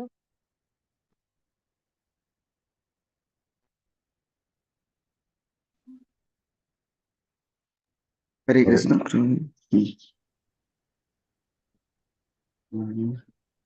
अन्नात् भवन्ति भूतानि पर्जन्यदन्न संभवः यज्ञात् भवति पर्जन्यो यज्ञकर्म समुद्भवः। हरे कृष्ण। हाँ हरे कृष्ण। तो प्रत्येक जिनस गोटे एलिजिबिलिटी दरकार, क्वालिफिकेशन। जी जहाँ चाहिए कर दुनिया मु स्वीपर अच्छी मु कह मु मैनेजर सीट रे बस काम करी ना भी एलिजिबिलिटी दरकार। मत कोरोना भाइरस को देखा देखले मु विश्वास करी कोविड भाइरस अच्छी बोले ना मु विश्वास ना कोविड भाइरस देखा भी एलिजिबिलिटी दरकार, गोटे साइंटिस्ट हवा दरकार। तो प्रत्येक जिनस एलिजिबिलिटी अच्छी, आम जब क्वालिफाए हो पार्लु आम से जिन देखिपर। भगवान को देखापी भी एलिजिबिलिटी दरकार। तो मत भगवान को देखाओ, भगवान को देखापी एलिजिबल कि देखिपर डेफिनेटली। किसी लोक देखते तुम्हें कहीं न देखिपर देखापी जो जो जिन दरकार से जिन करने पड़ो, एलिजिबल हवा पड़ो ताले देखिपर। ये कहु अन्नाथ भवंती भूतानी। आम जो शरीर या शरीर कौट या खाद्य शस्य। खाद्य शस्य कौट आना पर्जन्यनाथ वर्षा रू आस वर्षा हेले खाद्य शस्य उपजे। वर्षा कौट आसी ना यज्ञ। आग काल लोक मैंने यज्ञ करते यज्ञ द्वारा कौन होता ना परिवेश विशुद्ध हो जाता। विशुद्ध है वर्षा होता ठीक समय। आजिकल आ ठीक समय किसी होनी ना, ठीक समय वर्षा हो ना ठीक समय खरा हो, ठीक समय शीत हो। खरा बहुत बढ़ी जाऊँ, शीत बहुत कमीगला, वर्षा कौटी होटी होनी। तो कारण कौन इरेगुलारिटी कौन पाई ना परिवेश विशुद्ध दूषित आम विभिन्न प्रकार मध्यम परिवेश को एत दूषित कर देचु आ रेगुलाली किसी जिन होना। तो आगकाल लोक मैंने यज्ञ साहाय्य परिवेश को विशुद्ध करते कि आजिकल पसिबल न कहीं घी पोड़ा घीर रेट एत अधिका यज्ञ करने पसिबल न। आ यज्ञ मान नुह केवल होम यज्ञ, यज्ञ मान सैक्रिफाइस। आम क्या प्रति जदि किसी सैक्रिफाइस करूँ ताकू यज्ञ कह जाए। तो यज्ञ करने जनक एलिजिबिलिटी दरकार। ताने मुझे वर्ष सारा खराब काम कली वर्ष लास्ट पड़े यज्ञ करदेवी ना, वर्ष सारा खराब काम कले मोर एलिजिबिलिटी ना यज्ञ करने। तो यज्ञ करने एलिजिबिलिटी केत आसो ना यज्ञ कर्म समुद्भव। मु मो कर्म को प्रथम ठीक करी, भल कम करी, लोक को साहाଯ୍य करी, शास्त्र हिसाब से कार्य करी, मुझे एलिजिबल हो यज्ञ करने मुझे यज्ञ कर यज्ञ कर्म समुद्भव। तो ताने इठी भी कर्म है इम्पोर्टेंट। जदि मो कर्म ठीक रे करना ताले यज्ञ मुझे कर। आजिकल दुनिया रे किसी लोक अच्छा यज्ञ को से बिजनेस हिसाब से नहीं। मुझे यज्ञ करी कहीं यज्ञ करी ना ये जो इलेक्शन आसी ठिया है लोक मैंने मत भोट देदेवे कहीं लोक कथा एत भावुँ। वर्ष सारा दुर्नीति कले वर्ष लास्ट को यज्ञ करदे लोक मान किसी पैसा बांटी देले खाया को देदेले भोट मिल मत से पर्पज रे करा कि एक्चुअली पर्पज से नुह। प्रथम कर्म को ठीक करने पड़ो तापर यज्ञ कर यज्ञ मध्यम दुनिया रे उन्नति हम। आ यज्ञ कर पर्पज नुह निज खुशी रहा शांति करवा। आम बुझा दरकार यज्ञ पुरुष को संतुष्ट करने यज्ञ कराए। यज्ञ कहीं कराए यज्ञ पुरुष को संतुष्ट करने। यज्ञ पुरुष किए ना भक्तारम यज्ञ तपस्म सर्वलोकम महेश्वरम श्रुदम सर्वभूतानाम ज्ञानम शांति रचती। जिते यज्ञ हो सबुर भक्त हेले मु विष्णु विष्णु होती यज्ञ पुरुष। तो जी यज्ञ कर आजिकल से जानी विष्णु किए यज्ञ कहीं करा से जानी से भावी कौन देवी यज्ञ कर सब यज्ञ भक्त हेले विष्णु। प्रथम से जिन जाना दरकार। तो तार अर्थ आम कर्म जिते पर्यटन ठीक करूँ आम किसी भी एलिजिबिलिटी ना। आम जदि जहाँ भी किसी करूँ दुनिया को चिक चिक देखा भी ये सब जिन यूजलेस। जदि कर्म आम ठीक रे करना ना आम भल सन्यासी हो पार ना आम भल साधु हो पारू ना आम भल सन्थ हो पारू कि आम हो पारूनी। तेणु कर्म को ठीक करने पड़ो। कर्म सरिया पर बा जार कर्म नहीं कर्तव्य समाप्त होइतिबा कर्तव्य नहीं से सन्यास ग्रहण कर पारिबो। विभिन्न प्रकार यज्ञ अच्छी दुनिया रे सैक्रिफाइस बलिदान कलिजुगर समस्त प्रकार यज्ञ को मना कराई कहीं ना एठी सब किछि भेजाल क्षीर दही घी सब किछि भेजाल यज्ञ कौन करिवो। आज ब्राह्मण आसछि ब्राह्मण भी शास्त्र हिसाब से ब्राह्मण नुह केमती ब्राह्मण है शास्त्र हिसाब से भगवान कहते चतुर्वर्ण मायाशिष्ट गुण कर्म विभाग तार तो ब्राह्मण पुआ ब्राह्मण हबनी किसी ग्यारंटी नहीं से ब्राह्मण हम आजिकल तो ब्राह्मण पुआ ब्राह्मण शूद्र पुआ शूद्र भगवान कहते मुझे सेमती तैयारी करनी ब्राह्मण किए ना शूद्र पुआ भी ब्राह्मण हो पारे। गुण कर्म विभाग शूद्र घरे से जन्म से आध्यात्मिक कार्य करुच्ची भगवान को विषय चर्चा करुच्ची भगवान का नाम नौ ब्राह्मण बहुत बड़ा ब्राह्मण तो ब्राह्मण घर जन्म से बिजनेस करुच्ची मद बीड़ी सिगरेट टाणुची से तो बहुत बड़ा शूद्र तो से टाइप लोक को जो बिजनेस करुच्ची से वैश्य ताको आम जबरदस्ती पैसा पैता पिंधेबू आ मंत्र देबू मंत्र देखी कह तू ब्राह्मण हो सेटा ब्राह्मण नुह भगवान मना कर तो आजिकल अधिकांश ब्राह्मण भी रियल ब्राह्मण नुहति कलुष तो ये सब जिनस नहीं आम विभिन्न यज्ञ कले किसी लाभ हेनी दुनिया से कलिजुगर समस्त प्रकार बलि प्रथा को मना कर दिखाई फॉरबिडेन निषेध कराई तो गोटे ही यज्ञ को एलाउ कराई कौन संकीर्तन यज्ञ। संकीर्तन यज्ञ कौन ना हरे कृष्ण महामंत्र जप करी करी करी करी आम नगर संकीर्तन करूँ बुलबू मंदिर मानकर यहाँ गोटे कंपलसरी जिनस आजिकल केतना मंदिर संकीर्तन करा गोटे विष्णु मंदिर रहा कृष्ण मंदिर रहा गोटे बहुत इंपोर्टेंट काम है पूजा सरला भगवान भगवान का नाम हरे कृष्ण महामंत्र जप करी करी गाई गाई से गोटे एरिया बुलिक आसवे तो पर्पज कौन ना केवल आमे कृष्ण रही हेनी ए एरिया जी लोक अच्छा केवल लोक नुहति गाई गोरु घुषुरी पशु पक्षी वृक्षलता भी से भगवान का नाम पड़ो भी शुणी पारे भी मुक्ति हम तो गोटे मंदिर बहुत इंपोर्टेंट काम है संकीर्तन जोटा कि आजिकल अधिकांश मंदिर करा जाऊना गोटे मंदिर आजिकल बहुत मंदिर स्थाणु अवस्था अच्छी गाँव को पलैबे गोटे ब्राह्मण आसो मंदिर पूजा करेंगे चाप पकई पलैबे से मंदिर को कई आसती गाँ भा जड़े दी जन लोक आसती तो तार अर्थ मंदिर जो कार्य कराऊना तो मंदिर को कार्य कराए मंदिर तीन टा कार्य बहुत इंपोर्टेंट कार्य से न हो मंदिर लाइवली हो पार ना कौन ना गोटे हरिनाम संकीर्तन हरि कथा आउ हरि सेवा हरि कथा डेली हवा उचित आदर भगवत गीता और श्रीमद भागवतम डेली पढ़ा जावा उचित किसी किसी लोगों को ज्ञान देवा उचित संध्या समय हो सकाल समय हो हरिनाम हवा दरकार हरिनाम हम हरिनाम संकीर्तन से एरिया रे किसी एरिया बुलिया पड़ो संकीर्तन करी आ थर्ड जिनस हरि सेवा भगवान के जमी मनीष को आम खावा पीवा शोवा सब कर सब सेवा आमको कराया पड़ो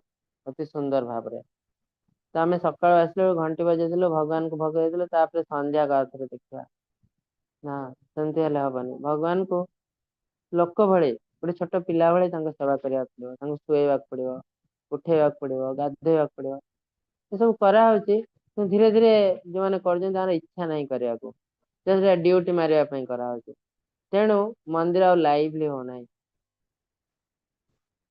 तो इस्कन मंदिर जातु आहरी केवल इस्कन नुह आहरी केतरी मंदिर अच्छे मंदिर भर पशिले आप बहुत खुशी लगे बहुत लाइवली कहीं ये सब जिन बहुत सुंदर भाव कराए हरिनाम चली कंटिन्यूअसली हरि कथा चलती भगवान का सेवा भी बहुत सुंदर भाव चलती नीति कांति आप जानते जगन्नाथ मंदिर केते सुंदर भाव चलती सब सेवा प्रसाद सेवन ये सब जिन भगवान पाठ ଆଉ ଅଧିକାଂଶ ମନ୍ଦିର ଅଛି ସେଠି ପ୍ରସାଦ ତ ହୁଏ ନାହିଁ। ଭଗବାନଙ୍କୁ ଖାଲି ଫଳ ଟିକେ ଲଗେଇଦେଲେ ସରିଲା। ପ୍ରସାଦ ବି ବହୁତ ଇମ୍ପୋର୍ଟାଣ୍ଟ ଜିନିଷ, ପ୍ରସାଦ ବଣ୍ଟନ। ତେଣୁ ଅଧିକାଂଶ ମନ୍ଦିର ଲାଇଭଲି ନାହିଁ। ତ ହରେ କୃଷ୍ଣ ମହାମନ୍ତ୍ର ଏଇଟା ହିଁ ଗୋଟେ ଯଜ୍ଞ। ଏଇଟା ହଉଛି କଳିଯୁଗର ଯଜ୍ଞ। ଏଇଟା ହିଁ ଏଲାଉ କରାଯାଇଛି କଳିଯୁଗ ପାଇଁ। ତ ଏଠି ଆମକୁ ଆପଣମାନଙ୍କୁ ବି କୁହାହଉଛି ଜପ କରିବାକୁ ହରେ କୃଷ୍ଣ ମହାମନ୍ତ୍ର। ତା ଆଗରୁ ଆଉ ଗୋଟେ ମନ୍ତ୍ର ଅଛି ଯାହାକୁ କହନ୍ତି ପଞ୍ଚତତ୍ଵ ମନ୍ତ୍ର। ଜୟ ଶ୍ରୀକୃଷ୍ଣ ଚୈତନ୍ୟ ପ୍ରଭୁ ନିତ୍ୟାନନ୍ଦ ଶ୍ରୀ ଅଦ୍ୱୈତ ଗଦାଧର ଶିବାସଦି ଗୌର ଭକ୍ତ। ଏଠି 5 ଜଣ ମହାପୁରୁଷଙ୍କୁ ଆମେ କ୍ଷମା ପ୍ରାର୍ଥନା କରୁଛୁ। ଯଦି ନାମରେ କୌଣସି ଭୁଲ ଭଟକା ହେଇଯାଏ ଆମକୁ କ୍ଷମା କରନ୍ତୁ। ତାପରେ ହରେ କୃଷ୍ଣ ମହାମନ୍ତ୍ର। ହରେ କୃଷ୍ଣ କୃଷ୍ଣ କୃଷ୍ଣ ହରେ ହରେ, ହରେ ରାମ ରାମ ରାମ ହରେ ହରେ। ଗୋଟେ ମାଳାରେ କରିବାକୁ କୁହାଯାଇଛି 108 ଥର। ଆପଣଙ୍କୁ ଭିଡିଓଟା ପଠେଇ ଦିଆଯିବ। ଆପଣ ଦେଖିବେ କେମିତି ମାଳା କରାଯାଏ, ସେଟା କରିବେ। କଲେ ଲାଭ କଣ କ୍ଷତି କଣ ସେଟା ପରେ ଜାଣିବେ, ନିଜେ ନିଜେ ଜାଣିବେ, କିନ୍ତୁ କରନ୍ତୁ ଆଗେ। କାହିଁକି ନା ବହୁତ ବଡ ବଡ ଲୋକ ବି ସେ ମାଳା କରୁଛନ୍ତି। ନୁହଁ ଯେ ଏଇଟା କେବଳ ସନ୍ନ୍ୟାସୀ ମାନେ କରୁଛନ୍ତି। ବହୁତ ବଡ ବଡ ବିଜନେସ ମ୍ୟାନ କରୁଛନ୍ତି। ତାଙ୍କ ବିଜନେସ ରେ ବହୁତ ଉପରକୁ ଉଠେଇଛନ୍ତି ସେମାନେ। ବହୁତ ବଡ ବଡ ଅଫିସର ମାନେ କରୁଛନ୍ତି, ବହୁତ ବଡ ବଡ ଡାକ୍ତର ମାନେ କରୁଛନ୍ତି, ଇଞ୍ଜିନିୟର ମାନେ କରୁଛନ୍ତି। ତାର କୌଣସି ଜାତି ବର୍ଣ୍ଣ ଭେଦ ପାର୍ଥକ୍ୟ ନାହିଁ, ସମସ୍ତେ କରିପାରିବେ। ବ୍ରାହ୍ମଣଠୁ ଶୂଦ୍ର ଚଣ୍ଡାଳ ପର୍ଯ୍ୟନ୍ତ କରିପାରିବେ। କଲେ ଲାଭ କଣ ସେ ନିଜେ ଜାଣିବେ କଣ ଲାଭ। କିଛି ଲାଭ ହଉନି ତାକୁ ଛାଡିବାରେ ବି କୌଣସି ଭୁଲ ନାହିଁ। ଯେ କୌଣସି କଣ୍ଡିସନରେ ଛାଡି ପାରିବେ ତାକୁ। ତେଣୁ ତାକୁ କରନ୍ତୁ। କଲା ପରେ ଲାଭ କଣ ହଉଛି ଦେଖନ୍ତୁ। ତାର କେମିତି କରିବେ ତାର ଭିଡିଓ ପଠେଇ ଦିଆଯିବ, ଆପଣ ଦେଖିବେ।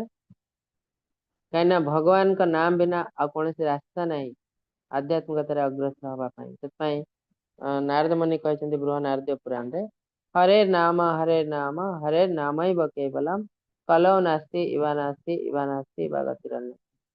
ହରି ନାମ ଛଡା ଏ କଳିଯୁଗର ଆଉ କୌଣସି ରାସ୍ତା ନାହିଁ ମୁକ୍ତି ପାଇବା ପାଇଁ। କୌଣସି ରାସ୍ତା ନାହିଁ। ଦାନ ଧର୍ମ ଦକ୍ଷିଣା ମାଧ୍ୟମରେ ଆମେ କେବେ ବି ମୁକ୍ତି ପାଇପାରିବ ନାହିଁ। 1000 ବର୍ଷ ଦାନ ଧର୍ମ କଲେ ବି ଆମେ ମୁକ୍ତି ପାଇପାରିବ ନାହିଁ। ଆଉ ଭଗବାନଙ୍କର ପୂଜା ପାର୍ବଣ କରିକି ମୁକ୍ତି ପାଇପାରିବୁ, କିନ୍ତୁ କଳି ଯୁଗରେ ନୁହଁ। ତ ଅନ୍ୟ ଯୁଗ ପାଇଁ। ତେଣୁ ଆମକୁ ନାମ ନବାକୁ ପଡିବ। କଲୌ ନାସ୍ତି ଇବା ନାସ୍ତି, ଆଉ କୌଣସି ରାସ୍ତା ହିଁ ନାହିଁ ଆମ ପାଖରେ, ଗୋଟେ ହିଁ ରାସ୍ତା। ଆଉ ଗୋଟେ ସୁନ୍ଦର ଜିନିଷ ହେଲା ପ୍ରସାଦ ସେବନ, ଯୋଉଟା କି ଏଇ ଶାସ୍ତ୍ର ଶ୍ଲୋକରେ କହିଛନ୍ତି। ହରେ କୃଷ୍ଣ ପ୍ରଭୁ ପଢନ୍ତୁ। हरे कृष्ण। यज्ञशिष्ट सिनः सन्तो मुच्यन्ते कल्बिषै सर्वक्लेशैः भुञ्जते त्वघं पाप जे पच्यन्त्यात्मकारणात्। हरे कृष्ण। ତ ଏଇଠି ଗୋଟେ ସୁନ୍ଦର ଜିନିଷ କୁହାଯାଇଛି। ଆମେ ଶ୍ରୀମଦ୍ ଭାଗବତମ୍ କହୁଛି ଏ ଦୁନିଆରେ ପଦମ୍ ପଦମ୍ ୟଦ୍ ବିପଦମ୍, ପ୍ରତି ପଦମ୍ ରେ ଆମ ପାଇଁ ଡେଞ୍ଜର, ଆଉ ପ୍ରତି ପାଦରେ ଆମେ କିଛି ନା କିଛି ପାପ କରିଯାଉଛେ।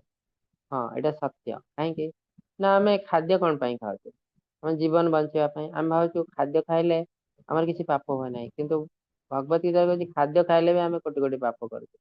କେମିତି ନା ଆମେ ଯୋଉ ଖାଦ୍ୟ ଖାଉଛୁ, ଅଧିକାଂଶ ଲୋକ ଆମିଷ ଖାଉଛନ୍ତି, ଆମିଷରେ ନିରୀହ ପଶୁକୁ ହତ୍ୟା କରୁଛନ୍ତି, ସେ ବି ପାପ। ଆଉ ଲୋକମାନେ ବାହାନା କାଢୁଛନ୍ତି ଯେ ଏଇଟା ଆମ ଖାଦ୍ୟ, ସେ ହେଲା ଖାଦ୍ୟ, ଆମେ ହେଲୁ ଖାଦକ, ତେଣୁ ଆମେ ଖାଇବୁ। ଶାସ୍ତ୍ର ସେଟା ମନା କରୁଛି। ଶାସ୍ତ୍ର କହୁଛି ମଣିଷ ସବୁ କରିପାରିବ, ତାକୁ ଏଲାଉ କରାହେଇଛି, କିନ୍ତୁ କଣ କରିବ କଣ କରିବ ନାହିଁ ସେଟା ସେ ନିଜେ ଶାସ୍ତ୍ର ପଢିକି ଜାଣିବ ଆଉ କରିବ। ସେଥିପାଇଁ ତାକୁ ବ୍ରେନ ବି ଦିଆହେଇଛି। ଗୋଟେ ପଶୁ ବାଘ ସିଂହକୁ ସେତିକି ବ୍ରେନ ଦିଆହେଇନି ଶାସ୍ତ୍ର ପଢିବ। ତେଣୁ ବାଘ ସିଂହ ଗାଈ ଘାସ ବି ଖାଇପାରିବ ନାହିଁ, ଫଳ ଖାଇପାରିବ ନାହିଁ। ତେଣୁ ବାଘ ସିଂହ ପାଇଁ ହରିଣ ଖାଇବା ନିହାତି ଦରକାର। Ecosystem. ଆଉ ମଣିଷ କିନ୍ତୁ ଇକୋ ସିଷ୍ଟମ ରେ ଖାଇବା ପାଇଁ ନିହାତି ଦରକାର ନାହିଁ। କିନ୍ତୁ ଲୋକମାନେ ସାଇନ୍ସ କୁହାଯାଏ ଇକୋ ସିଷ୍ଟମ କୁ ମ୍ୟାନେଜ କରିବା ପାଇଁ ମଣିଷ ବି ଆଇଁଷ ଖାଇବା ଦରକାର ନା, ଶାସ୍ତ୍ର ମନା କରୁଛି। କାହିଁକି ନା ଆମ ଶରୀର ତିଆରି ହେଇନି ଆମିଷ ଖାଇବା ପାଇଁ। ସେଥିପାଇଁ ଯେତେବେଳେ ଆମିଷ ଆମେ ଖାଇବା ଆରମ୍ଭ କରିଛୁ, ଯୋଉ ଦେଶରେ ଆମିଷ ଭକ୍ଷଣ ଯେତେ ଅଧିକା, ସେ ଦେଶରେ କ୍ୟାନ୍ସର ରୋଗ ସବୁଠୁ ବେଶୀ ଅଧିକା। ସେ ଯେତେ ଡେଭଲପ କଣ୍ଟ୍ରି ହେଲେ ବି। ଜାପାନ ବହୁତ ଡେଭଲପ, ତାର ଯୋଉ ପେଟ କ୍ୟାନ୍ସର ରେଟ୍ ବହୁତ ଅଧିକା ଜାପାନର। କାହିଁକି? ସେ ଏତେ ଡେଭଲପ କଣ୍ଟ୍ରି। କାହିଁକି ନା ସେଠି ସେମାନେ ମାଛକୁ ପୋଡିକି ଖାଆନ୍ତି। କଞ୍ଚା ମାଛକୁ ପୋଡିଦେବେ ଖାଇଦେବେ। ତ ସେଥିରେ ଯୋଉ ବାହାରେ विषाक्त जिनस कैंसर हो जाए। तो आम भी आजिकल बहुत जिन पोड़ी आम देश भी खाऊँ वेस्टर्न कल्चर बोली भाविकी तो आम देश भी कैंसर बढ़ी बढ़ी चलती 2 गुण 3 गुण हो गला। तेणु कैंसर जो जिनसा डायरेक्टली रिलेटेड आमिष सहित तो सेटा तो गोटे जिनस गला।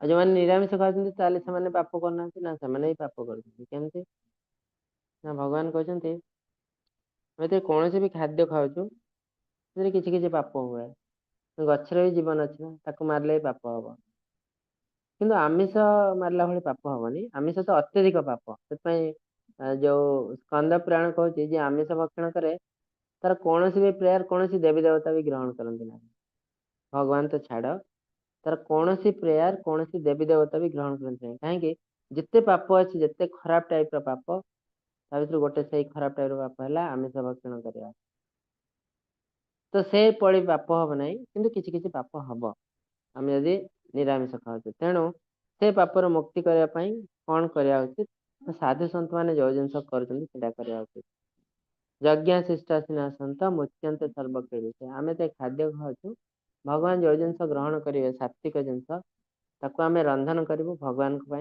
भगवान को भोग लगेबू ये हूँ महाप्रसाद ताको आम ग्रहण करूँ ताले आमर कौन सी पाप हम ना आ जी पाप अच्छे आम भितर सी भी किसी नष्ट हो जदि आम भोग न लगे खाइलु ताले भुंज तेते तोघम पाप आम कोटि कोटि पाप भक्षण करूँ कहीं भितर बहुत पाप अच्छे आमिष खाइले तो पाप निरामिष खाइले भी पाप कहीं कौ गछ को भी आम हत्या कर तेणु भगवान जो जिन चाहते से जिन आम रंधन करूँ भगवान को दबू तापर आम ग्रहण करूँ तो डेफिनेटली आमिष आम भगवान को दे पारूनी आ कौन सी राजसिक तामसिक जिनस दे पारूनी पियाज रसुण तो जो जिनस भगवान को दे पार सात्विक जिनस फल पनीपरिया भात डाली रांधिकी दे पार भगवान को तापर आम यदि ग्रहण करते आमर कौन पाप हम ना विभिन्न प्रकार लोक अच्छा दुनिया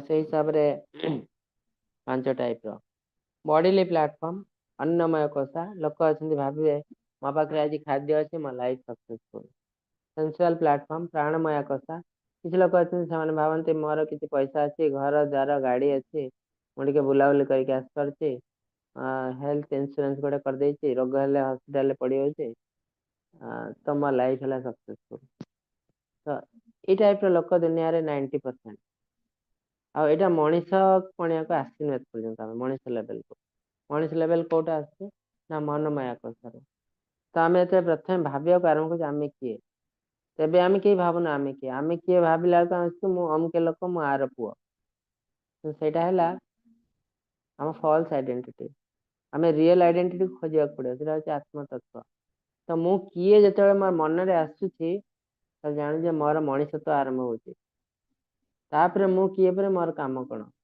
तो तार अर्थ आम आजिकल दुनिया जहाँ भी किसी कम करूँ आम अंधारे बाड़ी बुलला भाई कम कर पाठ पढ़ीदेलु या चाकरी करदेलु ये कम करदेलु ये ऑफिस आमको चांस मिलला ये कम करदेलु तो यहाँ आम कम कि नुह सी भी आमको जना ना आम किए आम कौन आसू सी भी जना ना आम पूरा अंध हो दुनिया तापर है विज्ञानमय कथा विज्ञानमय कथा आमको खोजा पड़ो मु किए बोले भाभी कौन मुझे जानी मु किए मत खोजा पड़ो शास्त्र को जी आचार्य पाक जी विभिन्न क्लास अटेंड करेंगे धीरे धीरे धीरे धीरे आप जापर ध्यान करेंगे तपस्या करेंगे धीरे धीरे धीरे धीरे भगवान का नाम ने धीरे धीरे जापर आप किए जो आप पूरा जाणीगले मुझे मोर कम या पढ़ले स्पिरिचुअल प्लेटफॉर्म आनंदमय कथा आपण लाइफ रे कष्ट ना जो कष्ट आसो सेटा भी आपको बहुत खुशी दब तो कहते स्पिरिचुअलाइजेशन ऑफ मिजरी आमर दुख को स्पिरिचुअलाइज कर दुख को भी लोक एंजॉय कर दुख तो समस्त को आसो मु भक्त हो गली मोर दुख आसुनी सेमती ना से दुख को भी आम केमती एंजॉय कर स्पिरिचुअलाइजेशन यद यद आचरति श्रेष्ठ तत्तदिवेतर जन तयत् प्रमाण कुरुते लोकस्त अनुवर्तते एटा कहे श्रेष्ठ लोक मैंने जो कार्य करती साधारण लोक मैंने फॉलो करती तार अर्थ दुनिया रे श्रेष्ठ लोक आम जहाँ को भावुचु से हिसाब से आमर नेचर आचरण हम आउ कह श्रेष्ठ लोक क्या कहते ना साधु सन्त मान श्रेष्ठ बोली कहते तेणु आम आचरण सब साधु सन्त भाई हो जाता आम चेष्टा करूँ हाँपाई आजिकल दुनिया रे आम श्रेष्ठ लोक क्या कहते जहाँ पाखे पैसा अच्छी जहाँ पाखे पावर अच्छी किसी पॉलिटिशियन आम श्रेष्ठ बोली भावुचु पॉलिटिशियन गोटे आसছে ମାନେ ସବୁ ରାସ୍ତା ଘାଟ ବନ୍ଦ ହେଇଯିବ ସବୁ କାମ ବନ୍ଦ ହେଇଯିବ पुलिस ମାନେ ସବୁ କାମ ଛାଡ଼ି ଦେଇ ଆସି ତାକୁ ଜଗିଥିବେ ସେମାନେ ଶ୍ରେଷ୍ଠ ବ୍ୟକ୍ତି ଆଉ फिल्म एक्टर क्रिकेटर एମାନେ ଆସିବେ ମାନେ ତାଙ୍କୁ ବହୁତ ପ୍ରୋଟେକ୍ସନ ଦରକାର ସାଧାରଣ ଲୋକ ପୋକ ମାଛି ଭଳି ତାଙ୍କୁ କେହି ପଚାରିବା ଦରକାର ନାହିଁ ତ ସେମାନେ ଶ୍ରେଷ୍ଠ ତେଣୁ ଦେଖନ୍ତୁ ତାଙ୍କ ଆଚରଣ ଯୋଉ ହିସାବରେ ସେଇ ହିସାବରେ ଦୁନିଆ ଚେଞ୍ଜ ହେଇଯିବ ତ ଯେତିକି ଦୁର୍ନୀତିପୂର୍ଣ୍ଣ କାମ ସବୁ ସେମାନେ ହିଁ କରୁଛନ୍ତି ତେଣୁ ଦୁନିଆ ଲୋକମାନେ ତାଙ୍କୁ ଫଲୋ କରିବେ ଆଉ ସାରା ଦୁନିଆ ଦୁର୍ନୀତିପୂର୍ଣ୍ଣ ତେଣୁ ଶ୍ରେଷ୍ଠ ଲୋକ ସବୁବେଳେ ତାଙ୍କ ଆଚରଣକୁ ଠିକ କରିବା ଦରକାର ତାହେଲେ ଦୁନିଆ ଚେଞ୍ଜ ହବ ଆଉ ମୁଁ ହେଲି ସବୁଠୁ ବଡ କରପ୍ଟେଡ ଲୋକ ମୁଁ କହିବି କେହି କରପ୍ସନ କର ନାହିଁ ଏଇଟା କେବେ ହେଇପାରିବ ହେବନି ତ ପ୍ରଥମେ ମୁଁ ମୋ ନିଜ ଆଚରଣକୁ ଚେଞ୍ଜ କରିବାକୁ ପଡିବ ତାପରେ ମୁଁ କହିଲେ ଲୋକ କେହି ଶୁଣିବେ ମୋ କଥାରେ କିଛି ଭ୍ୟାଲ୍ୟୁ ଦେବେ ଲୋକ लोक ये तो आंक डिपार्टमेंट सब करप्टेड डिपार्टमेंट सी आउ गोटे डिपार्टमेंट को कहते ये करप्शन अच्छी केमती हम धूमेन ब्रियते बन्नी यथा दर्शमलेन च यथा लब्धवृता गर्भ तदा तेने दमावृतम आमर सब किसी ज्ञान अच्छी से ज्ञानटा आवृत अवस्था अच्छी केमती ना 3टा जिनस दिखाई निया को धुआं कवर करदे धुआं देखी पारनु मिरर को धूली कवर करदे आम मुह देखी पारनु आ मातृ गर्भ पिला अच्छे थिले भी आम देखी पारनु कहीं से कवर हो स्किन से ठीक सेमती आम भितर सब किसी ज्ञान अच्छी सचिद आनंद व्यक्त से ज्ञान गुड़ा सब लुप्त अवस्था लुचिकी अच्छी क्या द्वारा ना आम कामना वासना द्वारा आम केत ज्ञानी हबू सब जिन जापर दुनिया जो से कामना वासना को आम त्याग करूँ तो दुनिया रे कलिजुग बहुत ठक लोक अच्छा एमती एमती कथा कहे चिक चिक ड्रेस पिंधे आप भावे ये बहुत माने सिद्ध पुरुष कि भावे गोटे ऑफिस को पढ़ाइले एमती सब ड्रेस पिंधे चिक चिक आप भावे ये बहुत पाठ पढ़ी देखला से मैट्रिक पास कर इवन आजकल हॉस्पिटल को पड़े जातु एमती जो कॉर्पोरेट हॉस्पिटल एमती ड्रेस पिंधे से धड़ा सार्ट पैंट पिंधे भावे ये डाक्तर बोधे देखा 2 दिन पर्यंत डाक्तर आपको देखी न जो मैंने चिक चिक करके सब आसिक स्टेथ पकई बोले सब मैट्रिक पास कॉर्पोरेट हॉस्पिटल हो तो आजिकल दुनिया रे शोइंग नेचर बहुत देखा से सब लोक चिन्हवाई आमर ज्ञान बढ़ावा दरकार तो ज्ञान बढ़ावाई आम इंद्रिय को कंट्रोल करवा दरकार ना ए दुनिया आमको खाईज आम प्रति स्टेप रे आमको डेंजर एत डेंजर अच्छे चारिआडे आमर शत्रु अच्छा आम पाखे भी शत्रु अच्छा आम भी चिन्हवा दरकार आमर इंटेलिजेंस अच्छी अलरेडी आम पाखे कि आम एत कामना वासना बुड़ी जाए जिनस आम जानी पारन इंद्रियाणि पराण्याहुरिंद्रियेभ्यः परं मनः मनसस्तु परा बुद्धिर ये बुद्धे परतस्तु सह तो ये गोटे जिनस कहुई आम जो इंद्रिय 5टी इंद्रिय 5टी घोड़ा से तुलना कराई कहीं दुनिया जहाँ भी किसी खराब जिन आम सहित हो सब इंद्रिय हो इंद्रिय को कंट्रोल करने निहाती दरकार गत काली आम पढ़ी क्रोध को कंट्रोल करने भी इंद्रिय कंट्रोल करने दरकार लोभ मोह को कंट्रोल करने भी इंद्रिय कंट्रोल करने दरकार जोटा कि आम करने को चाहूँ आम समस्ते क्रोध को कंट्रोल करने चाहूँ कि इंद्रिय को कंट्रोल करने चाहूँ तो यहाँ के पॉसिबल न आम चेष्टा तो बहुत कर 1000 टंका दौचु को योग सेंटर रे मेडिटेशन सेंटर रे किसी लाभ हो ना जो कथा को सही कथा कहीं ना आम नियम अनुसार जाऊना इंद्रिय को कंट्रोल करने पड़े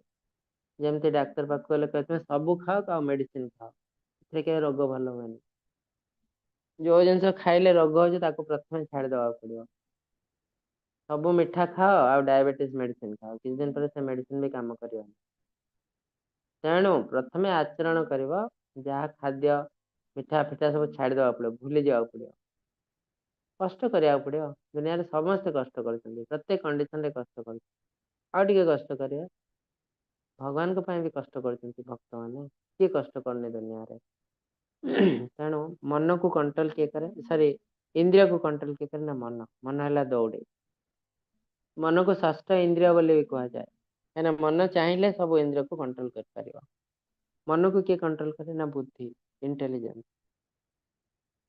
मन को तो जहाँ इच्छा हम से सेया करिबो किंतु बुद्धि कहबो जे एटा ठीक एटा भूल ए रास्ता रे जाओ ए रास्ता रे जाओ नहीं तो बुद्धि चाहिए मन को कंट्रोल कर पारिबो और अल्टीमेटली बुद्धि को किए कंट्रोल करबा ना सेल्फ आमे निजे आमे किए ना आमे होचे आत्मा तो रथी जुआड़े चाहब सारथी सियाड़े रथ नहीं जीव रथी जिते बड़ लोक होते भी तो सारथी जिते बड़ लोक होते भी रथी को कथा को मानिया पड़ो जमी महाभारत युद्ध रे कृष्ण अर्जुन का सारथी होते ना अर्जुन कहले मोर रथ को नहीं दुई सेना मध्य रख कृष्ण केबे कहले जे नाई नाई युद्ध चलती रखिले असुविधा हो मुझे नहीं कहना से रथीर कथा मानी रथ को लेकिन दुई सेना मध्य रखिले कहीं ना सारथीर कर्तव्य है रथीर आदेश को पालन कर जिते बड़ लोक भी होता भगवान भी होता तेणु रथी है मेन रथी जो हिसाब से चाहब से हिसाब से सब किसी चेंज हम तेणु अल्टीमेटली आम निजर नेचर को चेंज करा पड़ो देले सब किसी चेंज होम तो कर्मयोग अर्थ है आम कर्म करूँ भगवान को समर्पित है सब किसी जिन भगवान को समर्पण कर कर्म जो करूँ कह जाए कर्मयोग आई कर्म मध्यम आम भगवान को जापर भगवान को निकटवर्ती हो पार से नाम हूँ कर्मयोग कर्म मध्यम आम भगवान सहित कनेक्टेड हबू से आज अध्याय तो आपण मैंने जानले कर्म केते इम्पोर्टेंट आम बहुत किसी जिन दुनिया रे चलती आम चारि पाखे किंतु आम सब जिन ध्यान दौना आम से ज्ञान अच्छी कि ज्ञान को आम यूटिलाइज करना आम कष्ट पाचे हरे कृष्ण आपण मन में जदि किसी क्वेश्चन अच्छे पचारि पारती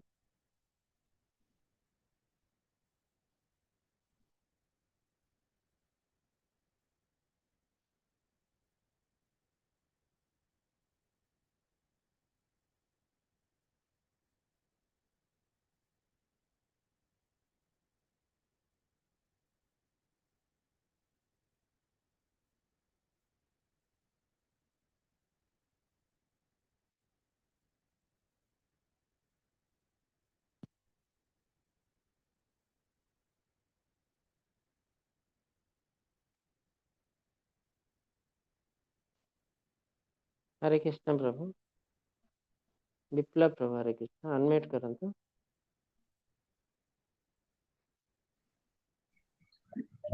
हरे कृष्ण प्रभु जी। हाँ प्रणाम प्रभु हरे कृष्ण दंडवत प्रणाम प्रभु जी। प्रणाम प्रभु प्रभु जी जोटा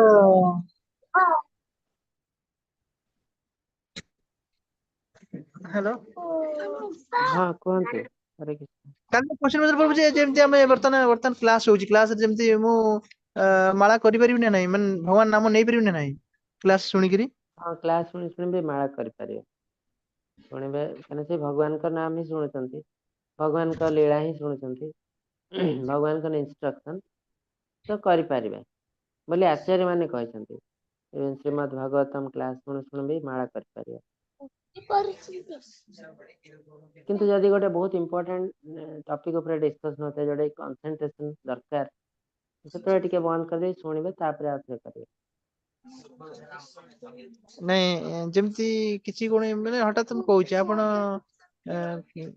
ଯଦି ମାଳା ଧରିଥିବ କିମ୍ବା ଗୋଟେ ସତ୍ସଙ୍ଗ ଚାଲିଥିବ ସତ୍ସଙ୍ଗ ଶୁଣିକିରି ମାଳା କରିହବ ନା ପ୍ରଭୁଜି ନା ଦିଆଡେ ମନ ଦେଇ ହବନି करें से भी सही भगवान का जिनस ही करा माला कला बेले आप कौन कर देखो माला कला बेले आप भगवान का नाम नौ से नाम को शुणुंट आ से नाम विषय भावुं भगवान का कौन गोटे अंग प्रत्यंग पाद ध्यान दौरान तो आप भी से शुणा जिनस करें भगवान का नाम शुणे एपटे माला करते ସେଇଟା ପ୍ରଭୁଜି କହୁଥିଲି ସେ ମାନେ ଭଜନ ସହିତ ମାନେ ସ୍ମରଣ ଯୋଉ भजन जैसे आप शुणुवे ना जब आप निजे गाँव तो करें जदि आप शुणुंट कहीं गाँतु शुणु जहाँ भी करूँ भगवान को सब आप लाभ ही लाभ क्षति बोली किसी ना जदि कोई भजन चलती भजन आप कान में पड़ुव ଏପଟେ ଆପଣ ଭଗବାନଙ୍କ ନାମ ନଉଥିବେ, ଏଠି ତ ଡବଲ ଲାଭ, କିଛି ଅସୁବିଧା ନାହିଁ।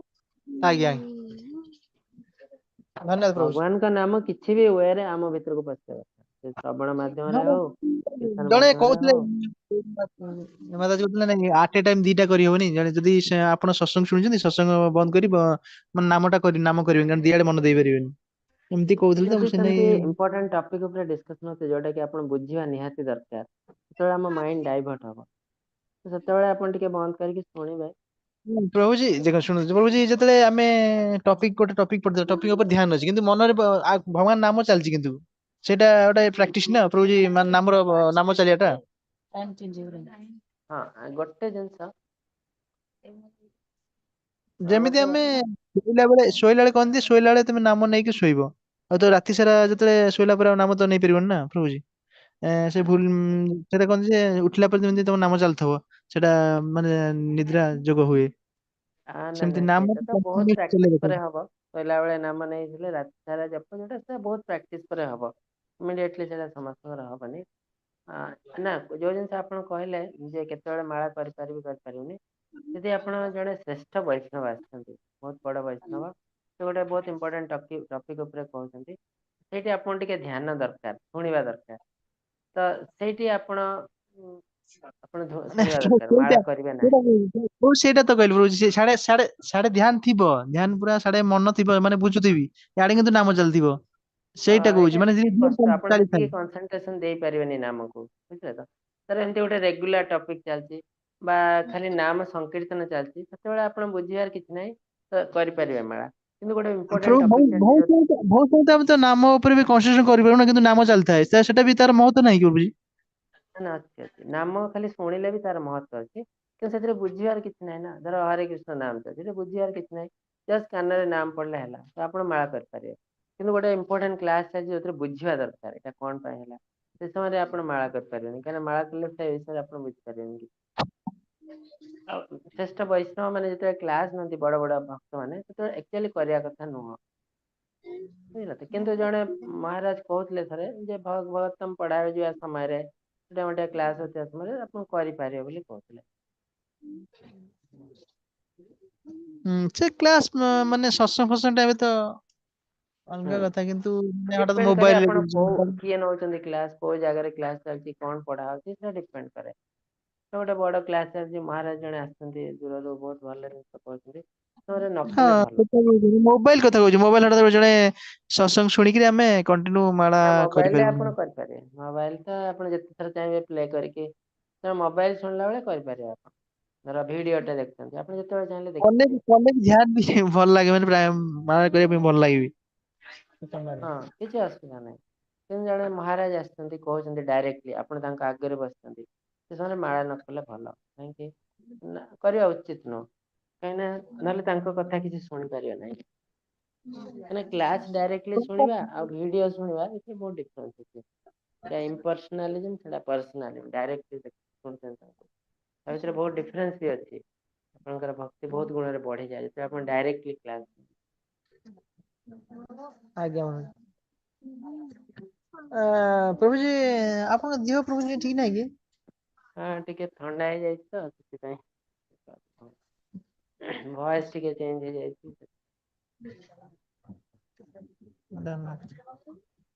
ଠିକ ଅଛି ରହୁଛି, ଧନ୍ୟବାଦ। ହଁ ଧନ୍ୟବାଦ ସମସ୍ତଙ୍କୁ, ବହୁତ ବହୁତ ଧନ୍ୟବାଦ। ତାହେଲେ ଆଜି ଟାଇମ ବି ହେଇସାରିଲାଣି, ମୁଁ ଆପଣଙ୍କୁ ଅନମ୍ୟୁଟ କରୁଛି। କହୁଛି ହରେ କୃଷ୍ଣ ମହାମନ୍ତ୍ର ଜପ କରି ଆମେ ସମାପ୍ତ।